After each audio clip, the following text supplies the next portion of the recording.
திருச்செந்தூர் சுப்பிரமணிய சுவாமி கோவில் கடல் சுமார் 100 அடி உள்வாங்கி காணப்பட்டது. அறுபடை வீடுகளில் 2ஆம் படை வீடானது திருச்செந்தூர் அருள்மிகு சுப்பிரமணிய சுவாமி கோவிலானது கடற்கரை அருகில் அமைந்துள்ளது. இந்த கடலானது புனித தீர்த்தமாக கருதப்படுகிறது. இதனால் கோவிலுக்குள் வரும் பக்தர்கள் கடலில் புனித நீராடி பின்னரே சுவாமி தரிசனம் செய்வதை வழக்கமாக கொண்டுள்ளனர். இந்த நிலையில் இந்த கோவிலில் கடலானது அமாவாசை, பௌர்ணமி ஆகிய 2 தினங்களில் உள்வாங்கி காணப்படுவது வழக்கமாக இருந்து வருகிறது. இன்று பௌர்ணமி என்பதால் கோவில் கடலானது சுமார் 100 அடி உள்வாங்கி காணப்பட்டது.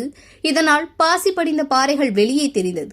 கடல் அலைகள் இன்றி குளம் போல் காட்சியளித்தது. பக்தர்கள் கடல் உள்வாங்கி காணப்பட்டதை கண்டு ரசித்து செல்ஃபி எடுத்து மகிழ்ந்தனர்.